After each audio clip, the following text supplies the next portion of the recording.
may or may not be badly injured. He's dressed as a marshal, but please disregard that. It's purely for part of the exercise, didn't have time to train.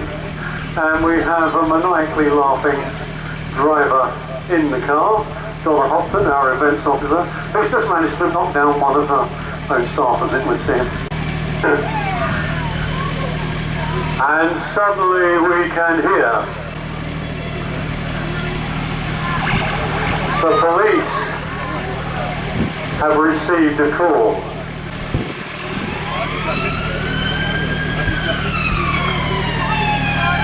And they are racing to the incident. Now thankfully she has stopped, she hasn't driven off. She's bereft and beside herself. And the first thing that happens, as you will notice with the police response vehicles, is they have parked at a slant. And the reason they have parked where they have is that they protect the casualty that is actually on the ground.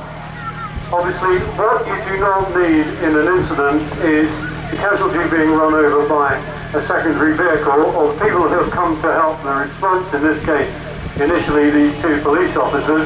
They do not want to be hit by something that is coming along behind them either. So we have one marked police car and one unmarked police car. You do not know they are policemen until those blue flashing lights which are secreted behind the radiator grills and the sun visors come into play.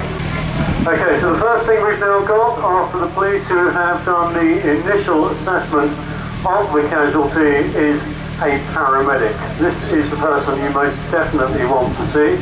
In addition to a first responder who will know enough about first aid to hopefully keep you alive in that golden hour, you need a paramedic who is qualified beyond basic first aid and put all sorts of extra skills, to bring all sorts of extra skills to bear to an incident like this. Now, as with this morning, we have a similar problem with the neck. Nobody takes any chances with spinal injuries anymore. So the first thing that's going to happen is we've got one police officer who will maintain a hold on that head and neck so that the casualty doesn't move around. Whenever you approach a casualty in this situation, you will always do so from an angle where they can see you without turning. If you do it another way, you may cause them more injury as they look around, they're flustered, they don't know what's going on, they're a little confused, and they look around trying to find you, which is not what you want. You want to be able to talk to them directly without endangering them.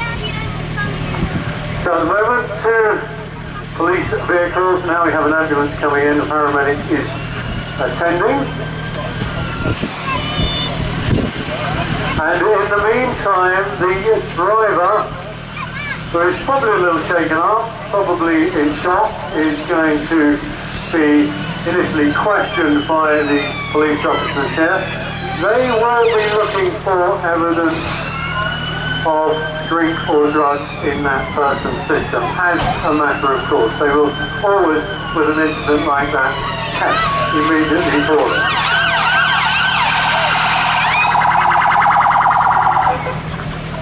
Okay, so we now have two ambulances and the police support van is going to come along. Now at the moment we've got a completely secure area. No one is going to drive on or into any of the casualties or any of the staff that are helping. And the important bit with the situation here is that any handover is dealt with efficiently and quickly. If you are the first aider or the first responder, you are the first person to get to that casualty. You will know about their consciousness. They may be unconscious, they may come round again, but that in itself is an important fact. And what you have to remember is to stay sensible enough and unstressed enough to be able to report everything immediately to the people following on. So these paramedics, these ambulance crews will need to know what the situation was regarding that person when you arrived, not just when they arrived. So were they breathing? Were they conscious? Were they aware of where they were? Did they respond to being asked their name, the day, the time, who the parents were, that kind of thing? It's all important information. It gives enough detail to the paramedics to make a better assessment of the casualty.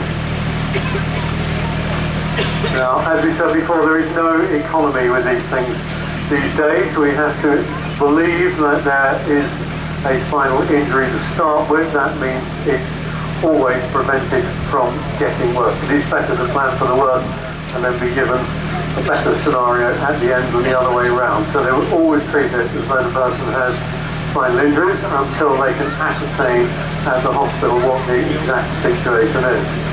Now over here, this person has just been arrested, as you can see. Obviously a ne'er-do-well. Not quite sure what she's been up to. Drugs or drink? A bottle of Prosecco, she said. Well, that should give her about 10 units of alcohol, which is probably about 5 times the limit, I would believe. So yes, well and truly nicked, I think maybe be the phrase. So they are going to take her away and they will conduct a secondary test at the police station. In the meantime, they will search. Ensure she hasn't got any pictures. I don't know whether you can get arrested for overacting, but just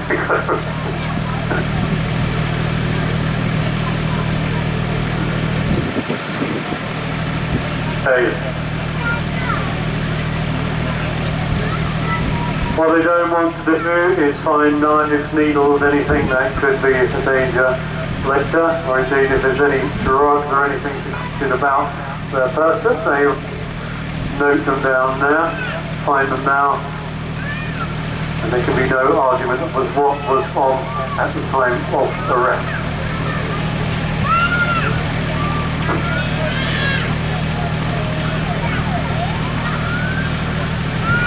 Meanwhile, we are going to assume that our casualty is badly injured. They are going to make sure that he's moved with the minimum of movement to the spine. They have to do this together and as a team, very tightly knit, immediate team, so that no further injury is caused to this person. If you ever come across somebody in this situation and it looks like they've got this kind of injury, do not start jerking them around and slapping around the face to find out if they're okay. That is just about the worst thing you can actually do. You need a professional, you need one there very quickly, but you need to assess how they are to start with. If they're not breathing, then nothing is going to get better. It's then your job to get them breathing again until professional help arrives.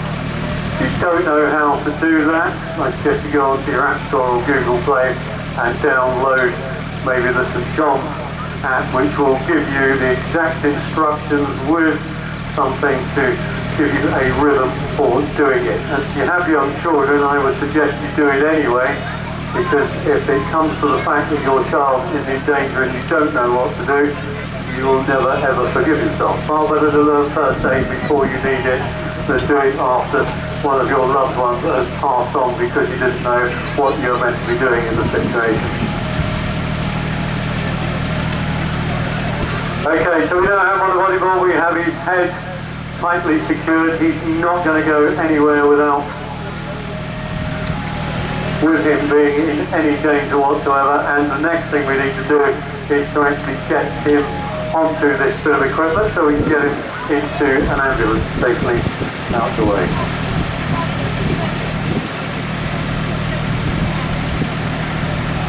It's not always drink these days that causes the problems with driving incidents such as this. It's fine large drugs, which for a number of years were virtually undetectable, but now they do have a method of detecting them, and the same situation will occur as with drink. Will be taken to the police station and a second test report.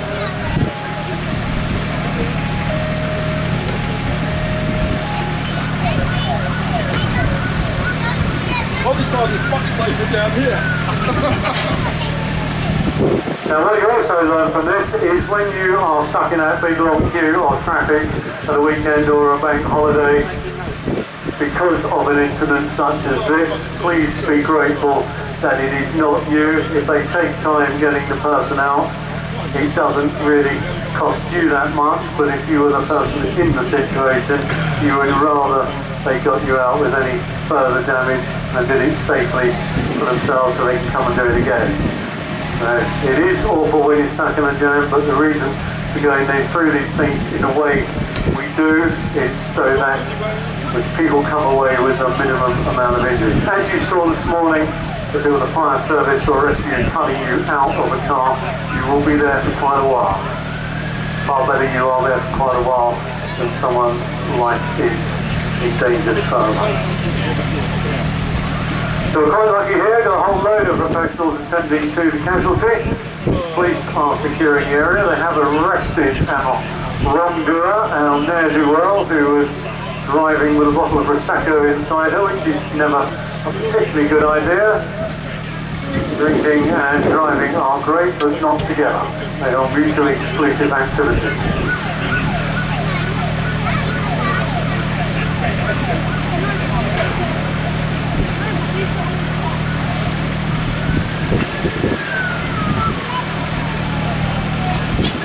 So we are now going to clear our casualty to the ambulance. We will start tidying up the area, and the police will no doubt start their photography and measurements to work out exactly how this incident occurred.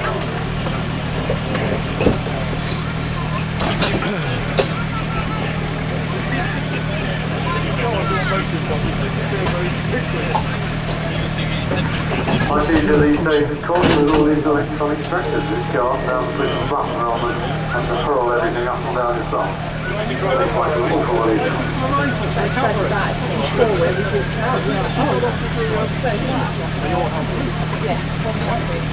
Okay, so that's going to be the ambulance cruise on that way. Maybe have a big round of applause for the ambulance cruise first, please. I really hope you never need these guys, but if you do, I think you can see just how well they respond to things and how highly trained they actually are.